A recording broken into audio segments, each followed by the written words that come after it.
Bonjour à tous. Comment faire la différence entre les corps purs et les mélanges? Et quelles sont leurs caractéristiques? Voyons cela tout de suite. Voici deux corps purs, l'eau et l'alcool. On les appelle ainsi car un corps pur est composé d'un seul type de molécules. On le voit très bien ici avec la représentation moléculaire. Un seul type de molécules dans l'éprouvette à gauche, ce sont des molécules d'eau, et un seul type de molécules dans l'éprouvette de droite, ce sont des molécules d'alcool.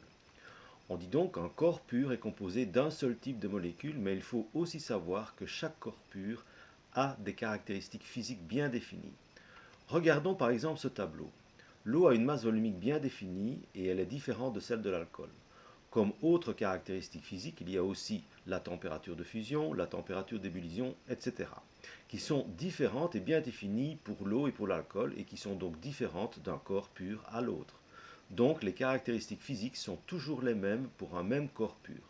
Voyons maintenant ce qu'il en est pour les mélanges. Dans l'exemple ici, on mélange l'alcool avec l'eau pure et on voit donc dans la représentation moléculaire que les molécules d'alcool se retrouvent ensemble avec les molécules d'eau. Donc un mélange est composé de plusieurs types de molécules, au moins deux, et il se fait qu'un mélange n'a pas de caractéristiques physiques bien définies, cela dépend des corps purs qui constituent le mélange et dans quelle proportion. Il y a deux types de mélanges, voyons d'abord les mélanges homogènes. Si je mélange 10 ml d'alcool avec 90 ml d'eau, j'obtiens donc ceci. Alors que je pensais que le volume du mélange obtenu serait de 100 ml, c'est-à-dire 90 plus 10 ml, au contraire, j'obtiens un volume plus petit que 100 ml. Ceci s'explique tout simplement par le fait que les molécules d'alcool se sont parfaitement éparpillées dans les espaces qu'il y avait entre les molécules d'eau. Comme elles se sont parfaitement éparpillées, voici ce que l'on voit à l'œil nu, c'est-à-dire sans l'usage d'un microscope. On voit un mélange liquide-liquide parfaitement homogène, c'est-à-dire un mélange dont on ne voit pas les différents constituants à l'œil nu. En même temps, on dit que les constituants sont miscibles car ils se sont parfaitement mélangés pour donner un mélange homogène où les molécules d'un des deux corps purs se sont éparpillées parmi les molécules de l'autre corps pur. Prenons encore d'autres exemples de mélanges homogènes. Si je mélange 10 g de sel avec 100 ml d'eau, j'obtiens ceci. Si je calcule la masse totale du mélange obtenu, elle est bien de 110 g, c'est-à-dire 100 g d'eau plus 10 g de sel. Donc la masse totale d'un mélange équivaut à la somme des masses des constituants du mélange. On dit que dans un mélange comme celui-ci, la masse des corps purs est conservée. Nous avons donc affaire à un mélange liquide-solide. Et voici ce que l'on voit à l'œil nu, un mélange encore une fois parfaitement homogène, dont on ne voit donc pas les différents constituants à l'œil nu. Comme il s'agit d'un solide qui s'est mélangé dans un liquide, on dit qu'il s'est dissous dans le constituant liquide. Les molécules du sel, qui est solide, se sont parfaitement éparpillées parmi les molécules d'eau. C'est le phénomène de la dissolution. Attention, on ne dit pas que le sel fond dans l'eau, mais bien se dissout dans l'eau. La fusion, c'est lorsqu'un solide se transforme en liquide sous l'effet de la chaleur. Encore quelques notions sur les mélanges homogènes. Reprenons l'exemple du mélange d'eau salée. On dit que la partie liquide, l'eau dans ce cas, s'appelle le solvant, le sel, lui, s'appelle le soluté, et le tout s'appelle la solution. Le solvant est en effet ce qui permet de dissoudre un soluté. Vous connaissez par exemple les solvants utilisés dans les peintures pour dissoudre entre autres les pigments colorés, ou les solvants utilisés pour les vernis à ongles, etc. Comme le sel s'est dissous dans l'eau, on dit qu'il est soluble. Vous avez aussi certainement entendu parler du café soluble qui lui aussi se dissout dans l'eau. Quand vous ferez plus de chimie, vous pourrez aussi calculer la concentration d'une solution en soluté. Voici l'exemple ici, on divise la masse du soluté par le volume du solvant pour obtenir ce que l'on appelle la concentration massique. On obtient ici 10 g par 100 ml ou 1 g par litre. Mais soyez rassurés, cette dernière notion ne doit pas être connue pour votre CE1D. Encore d'autres exemples de mélanges homogènes avec leur modèle moléculaire. D'abord un mélange liquide-liquide, de l'eau avec de la grenadine.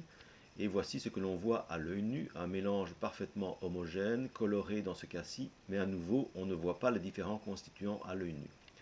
Voici maintenant un autre mélange liquide, solide, de l'eau avec du sucre, et voici ce que l'on voit, un mélange homogène, transparent cette fois-ci. Vous venez donc de voir différents mélanges homogènes, soit liquide-liquide, soit liquide-solide.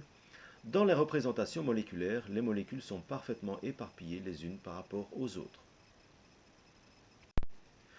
Voici maintenant les mélanges hétérogènes. Si on mélange les corps purs, liquides, eau et huile, voici ce que nous obtenons.